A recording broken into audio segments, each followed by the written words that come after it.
Hey everybody, Punk Rock Soul Sister here, and I'm just going to talk about some recent events in my life. I had some gallbladder attacks, and I'm going to be getting gallbladder surgery, so if you're interested in that, stay tuned. Hi cuties, Punk Rock Soul Sister here.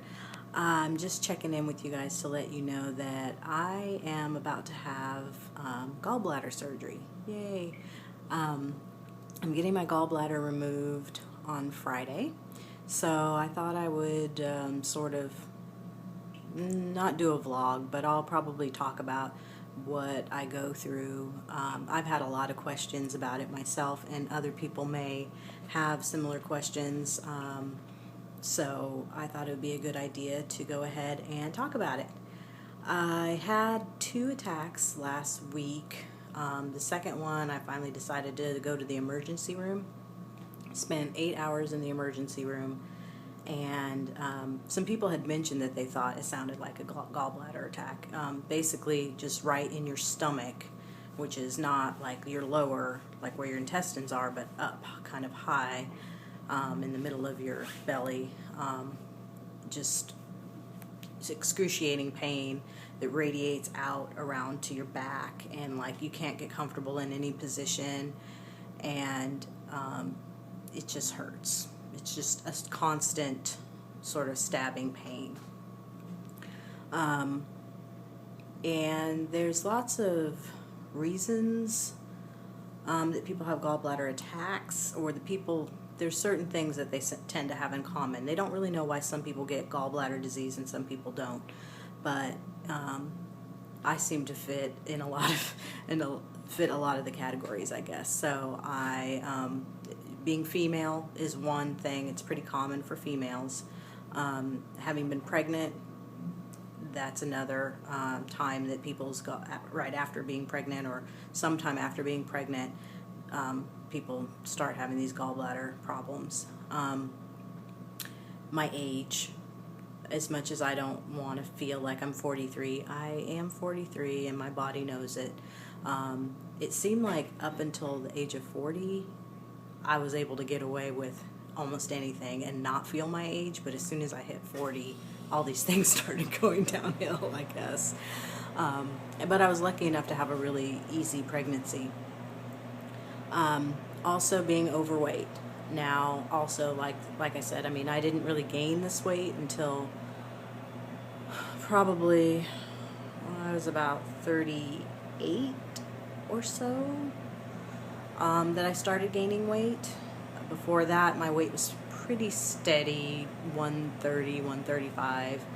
And I had been more than that at other points in my life, kind of up and down, never over probably 150 until now.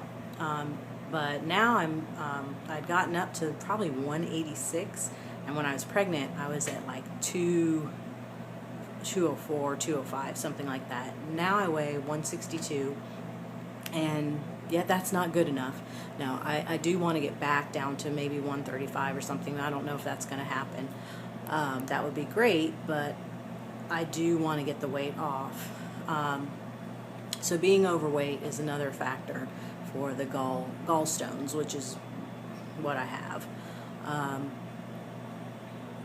So another thing that can affect whether or not you get gallstones is your diet. If you eat a diet that's high in dairy and fats, like junk food, fried food. I don't really eat a lot of junk food, but I do eat a lot of dairy because I love cheese. Cheese is because I don't eat meat, cheese is like my meat. So it has to be in like every meal. Not every meal, but almost every meal, seriously.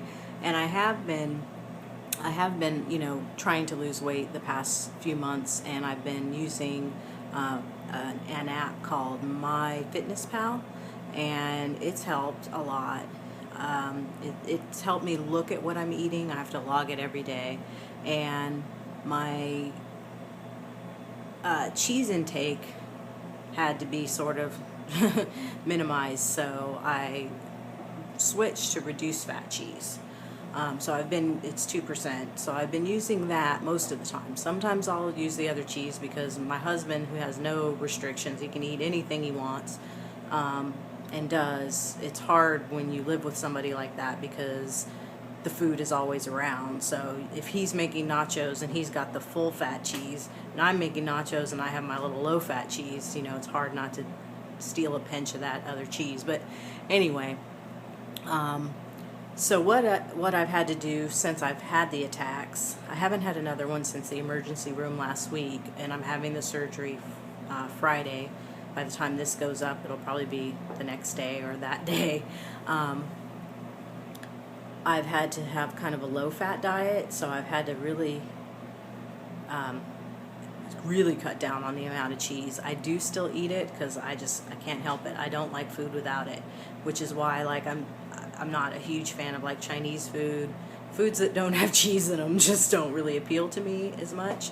And so I've been trying to do that, and hopefully, and I know actually this is going to probably force me to lose weight because I'm not going to really be able to eat a whole lot after. A lot of people complain about, like, of course, right after. It's not like you can just go back to, after a surgery, you can't just go back to eating whatever you were eating. You have to slowly work your way up to those foods.